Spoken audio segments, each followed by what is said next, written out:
So those moments, the name on the baseball, the trophy, not say it like makes me tick, but it's something really unique. I think growth makes me tick.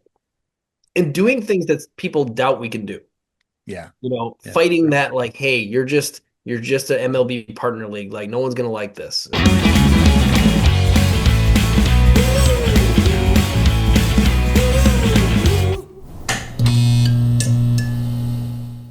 Hey, Dogs fans, Fool here, and I have an incredibly special guest with us tonight, Commissioner of the American Association, Josh Schaub. Josh, thank you so much for joining us. Thanks for having me. I appreciate it. Real quickly, your bio reads like a Lord of the Rings trilogy, right? You got so much stuff going on, but I haven't um, heard that description before. but before we talk AA ball, I want to ask you, what made you decide to pursue sports as a business profession? Was there any person in particular or something that inspired you to go in that direction? Yeah, first I'll just preface it by saying it was a very circuitous route. Okay. So it started when I was in high school. My father was very involved in amateur athletics in Wisconsin. He officiated 7 different sports.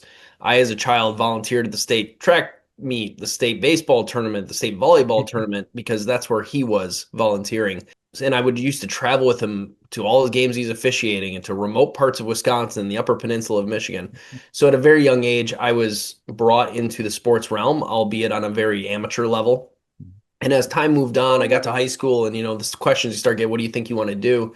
And I knew that I wanted to work in sports. Like that, I was very passionate about it. I'd read Sports Illustrated cover to cover, followed sports, baseball cards, the whole thing. Like I was just in love with it.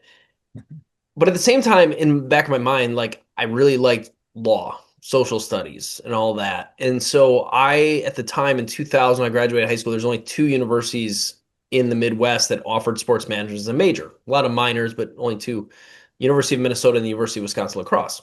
I chose the smaller school, really was comfortable there, went to La Crosse, majored in sports management. While I was there was a professor named Dr. Alan Beagle who introduced me to constitutional law. And then I fell in love with the law through him. And so I finished my undergrad, went to the work for the Brewers in the scouting department, fell in love again, like with baseball. I'm like, man, this is it. In fact, I almost didn't go to law school. There was, like maybe I should just stay here. And so I was in scouting. I ended up going to law school based on some advice I was given internally. And I kept my foot in the door scouting as an associate scout with Harvey Keene Jr., the Brewers. And from there, I went on the circuitous route of being out of sports and then back into sports and just always trying to keep my foot in the door there. Right. And ultimately, when I became the commissioner of the American Association, after a couple of years, I knew this was for me. Yeah. Like this is what I want to do. This is where my passion lies. I love the business of sport. I love strategy. I love building. I love the competition of it. So it fits in a lot of ways, and that's how I ended up here. You were appointed commissioner of the association in March 2019. How did that come about? So in my previous life, I had again scouted for the Brewers, and I had ended up through that meeting a lot of people in baseball, which introduced me to a lot of people in baseball. And I was very good at nosing my way into relationships. So um, I'd be at a baseball game, college baseball game scouting, and someone would say, "Oh, that's so and so," and I go, "Hey, I'm just going to go talk to him." And I will give the baseball industry a lot of credit. People are very receptive to a young person coming to them and say, "Hey, I just want to introduce myself. I'm not here to bother you. I just want to tell you who I am," and I'd move on. But anyways, people were very receptive and built relationships with people.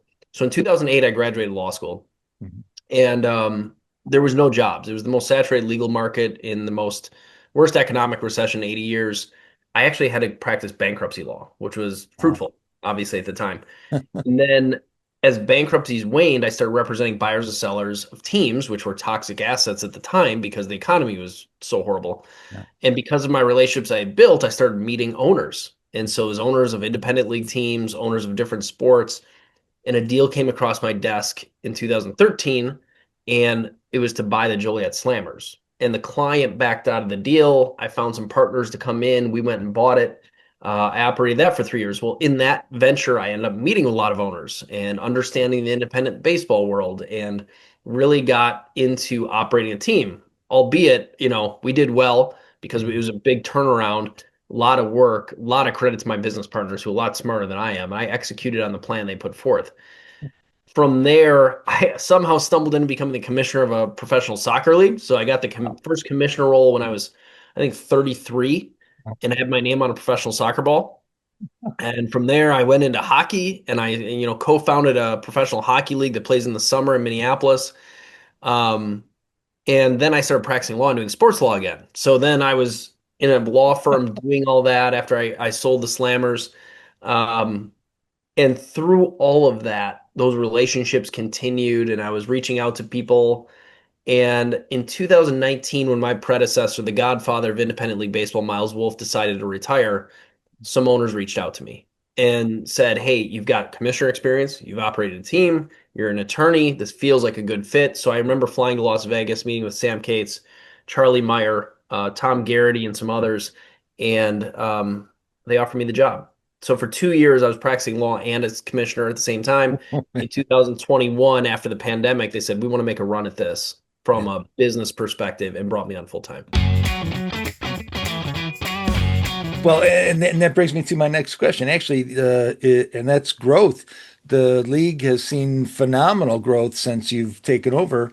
Your leadership has helped bring give the league record-breaking growth. And I'm going to read this now. Television viewership up 41%, attendance 1.6 million fans, league sponsorships up 213, awesome partnerships, Carbliss, CapEx, and even AEW Wrestling. And then not only that, social media, your followers are up 26%, engagements 181%, reach 74%. It's just phenomenal. What were the contributing factors you think to increased TV viewership? Well, first off, the credit doesn't just sit with me, it sits with the owners who made a significant investment in this strategy. It sits with our staff that executes on it. It sits with our team staff that are on the ground executing on it. It's one thing to sit remotely and say, "This is our strategy that we're going to do." Well, we still have to execute. I rely on a lot of people to go execute. And for the owners to take the step to believe in this strategy speaks Mhm. volume about them as business people because traditionally, and we're an MLB Partner League now, and that's concrete. We are no longer independent. We're an MLB Partner League. No one has ever done this. In fact, when the strategy first comes out, I think there was a lot of cynical people or just people that doubted whether we could pull off league-wide sponsorship, league-wide television distribution. Like, Mhm. who wants to watch us? Why would someone want to sponsor us? So we had to spin up a bunch of assets that created eyeballs, which is the prerequisite to sponsorship. What happened was in 2019, we had 80,000 viewers on our games, which was not AABaseball.tv. That was the predecessor broadcast Mhm. platform. Okay. We wanted to own and control our own platform. So we partnered with Vimeo, a company that does our back end, and we built AABaseball.tv. That was step one. Wow. Step two of that was dropping the paywall, which I'm sure fans appreciate that live games, all AA baseball games are free. Right. Live games are free. So you can watch on AABaseball.tv. All games are free. So that built a viewership. At the same time, we invested in social media, building relevancy, awareness, looking like a professional league, doing what professional league do, put out nightly highlights in real time. Right. Really important for us to look and act like the company we want to be. Right. Right. So from there, once we built AABaseball.tv, we had proof of concept on there is, in fact, an appetite to watch our games. Yeah. From there, we went to fast channels. So Rise, Unbeaten.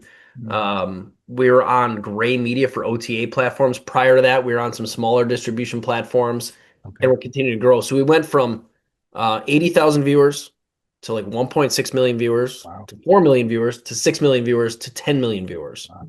Next year, we predict 18 million viewers on our games. And those Wow. are real numbers. There's some other podcasts out there that kind of chuckle like, these numbers. I Yeah. can assure you, I have a breakdown of all the numbers, where they come from, what platform they come from, what games produced what.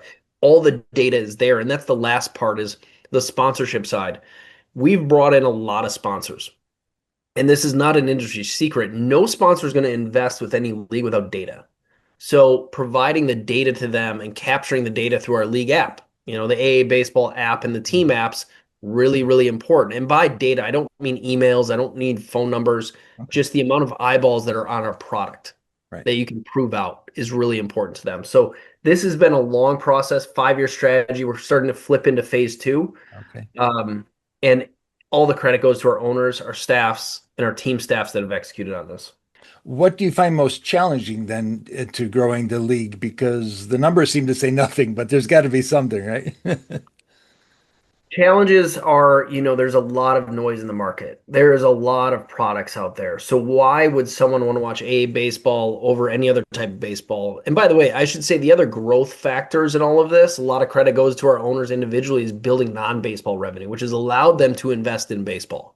Okay. So, in Chicago where you're sitting, the light shows for a number of years were great attractions. We have tacos and tequila in a number of our venues. Right. Other non-baseball revenue has been really powerful, and that's a credit to our owners who shared those best practices with each other, coordination through the league, obviously, Mhm. to make that happen. So that has been a piece of it too.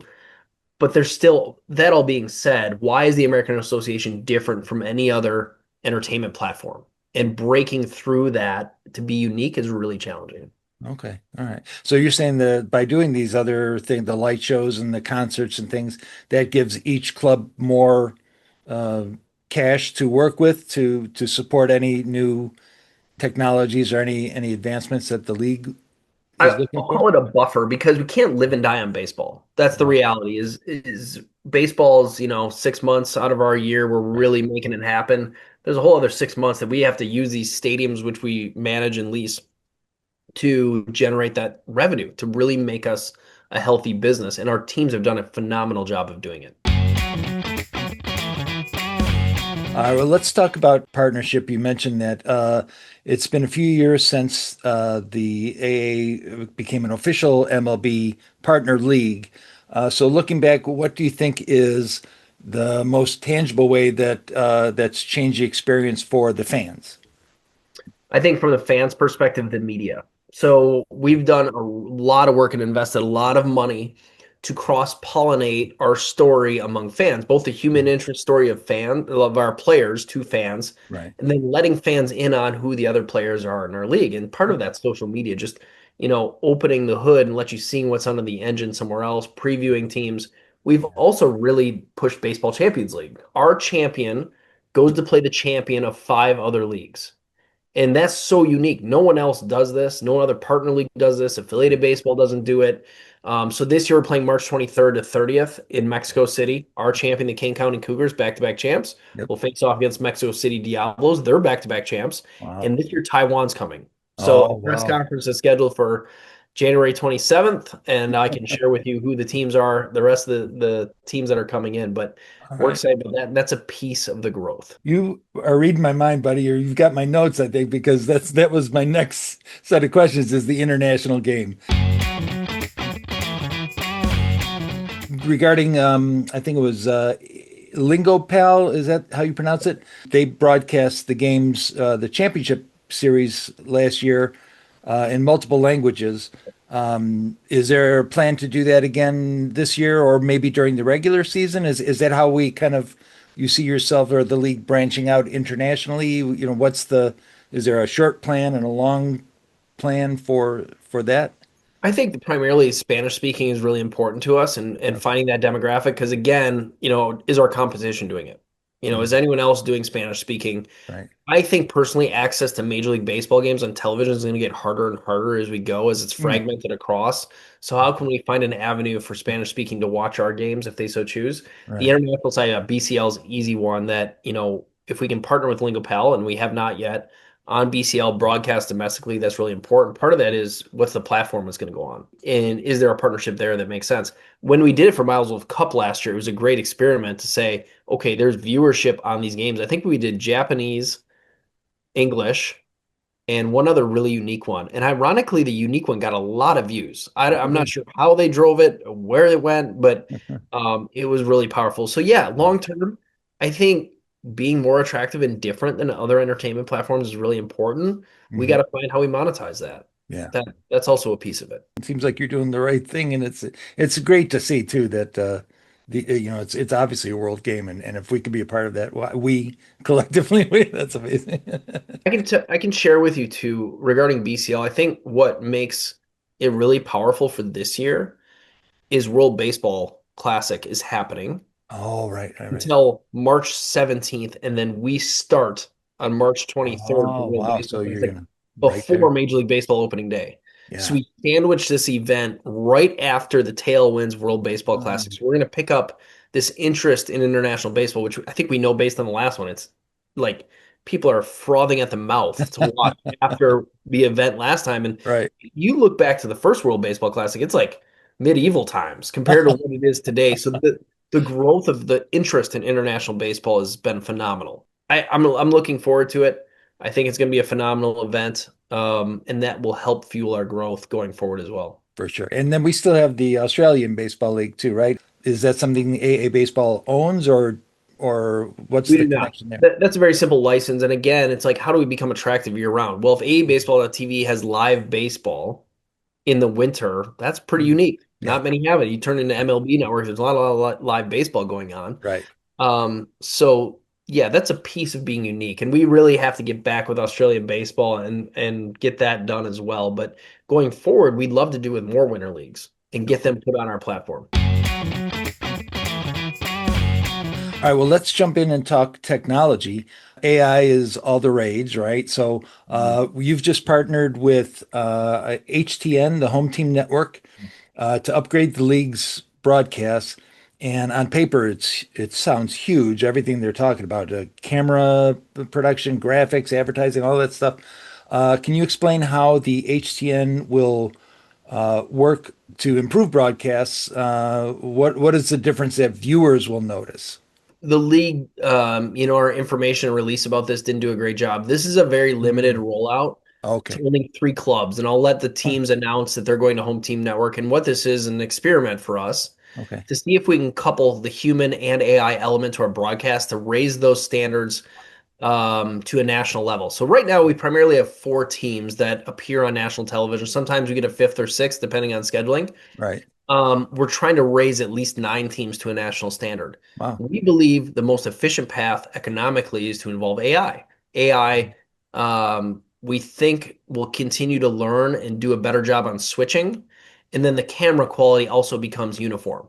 Okay. So once we get one production company, Home Team Network in this case, to layer in the cameras, we can see what it looks like on a limited basis to help improve not only the game quality, but truthfully our social media quality. Oftentimes, I think fans probably look at our social media and be like, it looks like it's shot through a potato.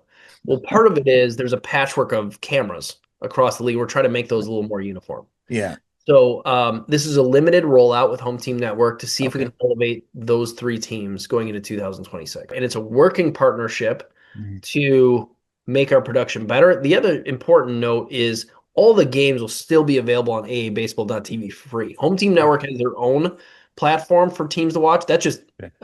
additive, accretive to watching on AABaseball.tv. So Right. that's also a piece that should be noted. Okay. Fantastic. Well, I'm definitely looking forward to whatever it is. Let's talk expansion. It's no secret that you've mentioned many times that the league is looking to expand. So, what are the current plans for expansion? What do you see as the ultimate goal? Is there again, 5 year, 10 year? What's your vision for that? This is a very difficult question to answer, and I get asked this by our board of directors and owners all the time. Yeah, And the reason it's difficult is economic conditions drive everything, sure. and Sure. even when I think that we've got deals done in certain markets, economic conditions change, new hurdles are thrown at you, you have zoning laws. Here's one thing I know for certain is that we are likely never going to see a stadium at our level built with general obligation bonds anymore. So what you're going to see is stadiums built with work live play developments attached to it, like we have in Rosemont, Mm, for example, like we have in Milwaukee at Ballpark right. Common. Yeah. So the endeavor to build new stadiums and the timelines associated therewith have now grown. They've grown from like 2 to 3 years to now 5 to 8 years. Wow. So I've been putting irons in the fire, and the league has since about 2021, maybe 2020, but pandemic clearly pushed things back, with municipalities saying not only can we bring you a stadium, Hmm. we can bring you a developer, we can bring you entertainment venues, we can bring you restaurants, bars, hotels. We just need acreage, and we're going to pay for our stadium using the tax incremental financing. Wow. So Wow. the accretive real estate tax will pay for the stadium. This model's out there, it's not new. The Battery, Ballpark Commons. Titletown and Green Bay, all of those come with some public financing component to it. But Okay. for the constituents, for the taxpayers, it's not out of the general fund. It's tax money they never would have had. Mm, But okay. for the developer coming and say, "We'll build this." Now, why would the developer do that? Well, adjacent entertainment properties around stadiums have greater value Mm, because everyone wants to have their own Wrigley bill, right? That you right. can go around the coffee shop and the bars around the stadium, then head into the game. It's cool. And if no one's been to Ballpark Commons, I suggest you go. It is a phenomenal venue. It's like I've heard people call it Disneyland for adults. You can go golf, you can go to the bar, you can go to Right. retail, you can go shopping, you can have an office there, Wow. go to the ballpark. So it's a great venue. There's a ski hill on the property too, Wow. and hotels. So that's our future. And I will say, as far as geographic expansion goes, it's tough. I always believe we have to have a minimum amount of people in every city in which we play. A Hmm. lot of those cities already have baseball. And the fact is, the smaller city you get, the less likely you are to attract work-life play development and the potential retailers that would need to come in there. Right. Right. So there's potential we could go west. There's some potential to go east, but when we think about this, it's pretty limited based on which cities don't have baseball now. I'm sure Cleburne feels very lonely down there. So. We're working on it. Major, major ventures to get down to Texas. And I want to say 4 ongoing conversations in Texas about Wow. working with play developments. Wow. But these are not easy conversations. They Sure. don't tip over easy. And sometimes you go through 3 mayors in the Wow. course of the conversations before we finally get it across the finish line. Wow. Yeah. You don't think about all the stuff that really needs to go on behind the scenes. Since this is a show mostly for dogs fans, we have to talk dogs. Let's go into some fun stuff here. How do you like your hot dog? I got to be careful about this, right? I like the No. Chicago dog with mustard. I like, truthfully, if I could just tell you, I like mustard and onion. You know, Okay. not pulling anything, just mustard and onion. There you go. Yeah, I know everything is no ketchup, but if you like it, you like it. It's all Now, right. I'll be honest, when I go to Impact, I always get a Chicago dog with the There you traditional fixings on a Chicago dog just because you have to do it. Every go. fan should have to do it. It's like That is true. that's what you do at a Chicago Dogs game. Well, again, for when you come to Chicago, you do that. What are some of your favorite eats from around the league? Oh, so this is great. We did this a few years ago on a content piece. Um, there is, I think, Bratzilla in Sioux City. I love brats, so Oh, that's wow. cool. And then Winnipeg has fabulous pierogies. Gary Okay, wow. also, there's something there between those two, and then clearly barbecue in Kansas City and barbecue in Cleburne. Ah, wow. Those two should also have a face off on that particular food item. A Chicago dog is great. In Milwaukee's a milkshake, tater tots, and Lake Yes, Country. yes. I don't want to leave anybody out. Fargo's got some really good stuff too. Winnipeg's great because the variety in Winnipeg is phenomenal. I mean, it's Interesting.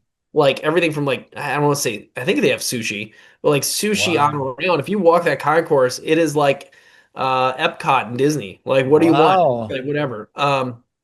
There's a lot of good stuff out Oh, there. I think there's man. some desserts in Sioux Falls. Um, I know Gary has the pretzels. yeah. I don't.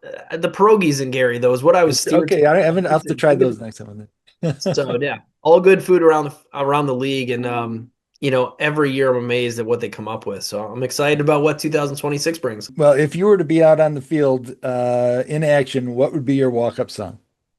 Thunderstruck, AC/DC. Oh, okay. No hesitation there. Well, it's like, when I was in high school, that's what the football team came out to from the time I was, could understand what was going on until now. It's like they're just kind of born into the culture, and that's what you do is you come out to that song because we were Yeah, the Thunderbirds, so it kind of fit. here's kind of a serious one. What do you find is the most rewarding part of the job? Is it like a typical interview question? What do you find is the most rewarding part of the job for you? Building. Like you mentioned all those numbers earlier, Mhm. like when we have growth, that is so satisfying. I'll tell you a Right. couple other things that are really cool about this job. And they don't necessarily make me tick, but they're really unique. Like very few people in this world get to experience this at this level. Okay. Is one, your name's on the baseball. Well, the way I think about it is that name goes on the baseball and it participates in so many games of catch with people. That it's in people's lives. Like, Right. and kids catch a souvenir at the game, and they first thing they do is they look at it, and you're a piece of that in some way. That's so cool. That's super unique to have your name on a game. And someone told me this, so I'm not saying I'm maybe the only one out there with his name on two different types of sports balls. Oh, you said soccer before, right? Soccer, I've got a name on a ball, and baseball, I've got a name on a ball. So How it's cool. be interesting to figure that out. There's actually the league's got some really cool content coming out about my signature on the ball. So I'll tease Oh, everyone with that. interesting. All right. Sounds The other fun. piece that's really unique, and it's this like sliver in the year, this tiny little time you get to experience this Mhm. is handing off the trophy.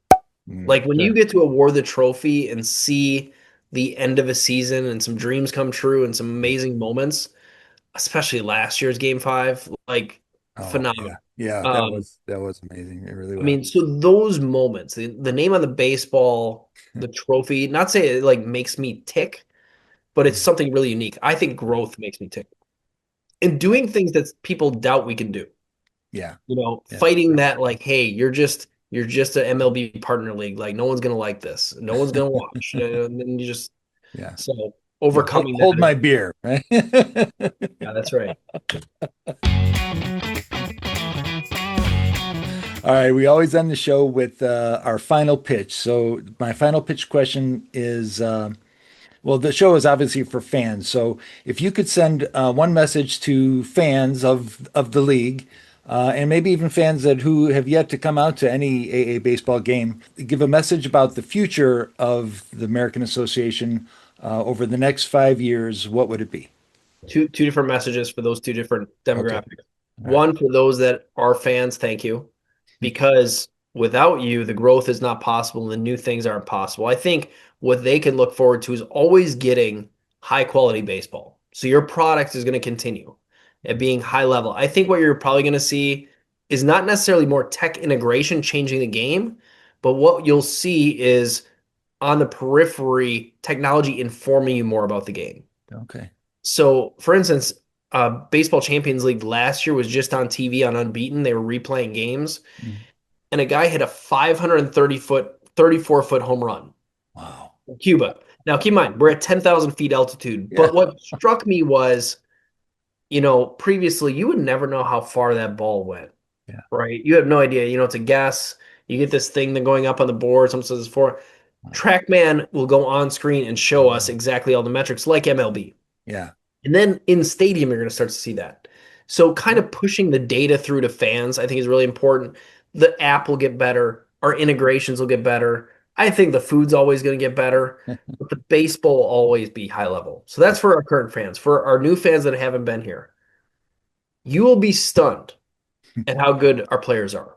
I think there's still a stigma of somehow these guys got cut or released from Major League Baseball. The reality is some big league team determined they weren't a big leaguer when they were like 25. And the fact is you're not even in your prime at 25. True. You're in your prime at 27, 28 in baseball mostly. And if you were in double A or triple A at 25, at 27, you're probably knocking on the door to the big leagues if you're a triple A guy. So that that really stuns fans when they went there like, oh, I had no idea how these guys are throwing 95, 96.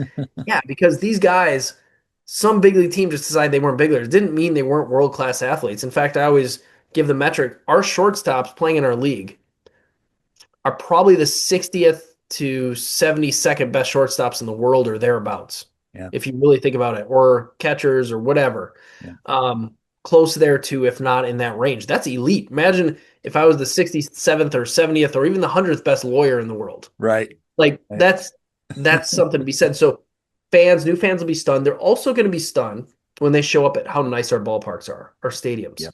If you walk into our stadiums, you're not going to know the difference between whether in our stadium or double A or triple A.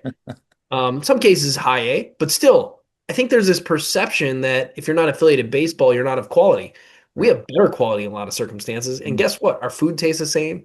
The entertainment's better. Yeah. And our teams play to win, which is a stark difference from affiliated baseball where you may show up and the score will be 15-0 because they were making the pitchers throw 50% changeups. Right. And they don't care about winning and losing. In fact, Yeah. some games they just shut it off because they're out of pitching. Wow. That's not good entertainment, but we play to win and our teams play to win. And if we don't win, our teams make moves. And so our guys need to perform to keep their jobs. So that's a stark difference from affiliated baseball that new fans should be aware of. And you're going to walk out satisfied for a very reasonable price. A Good. very reasonable price. Easy access to heroes is what we provide. Oh, wow. Oh, that's a great. Oh, I love that. Easy access to heroes. Oh, that's so cool. I love that. I want that on a t-shirt. AA baseball. Should. Access to heroes. I Yeah. love it. I love it.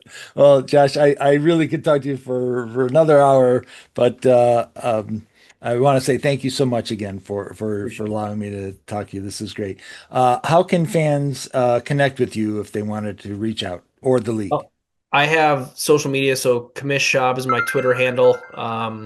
I don't check it often, just to be honest. My direct messages, I monitor the league and teams a lot, but if you direct message me, it may take a little while. AABaseball.com is our website. There's an info link for the league. You can email into that link as well. Um, through past experience, handing out my cell phone number is probably not a good idea. But those are the best ways to contact the league through social media or our website. Okay, fantastic. And then fans, remember to follow the Fool. I'm on Twitter, Instagram, Facebook, YouTube, and TikTok. Just search Shy Dog Fool, CHIDOGFOOL. Same on all the platforms. Make sure you give this video a like and click subscribe, all that fun stuff. Josh, thank you so much Sure. for joining us, and I'm definitely looking forward to opening day and everything new that I'm now you really got me pumped for the season. I can't wait for May, man. Awesome. Good deal. All right, thank you again. Take care. This is Josh Schaub, Commissioner of the American Association. Be cool, follow the fool.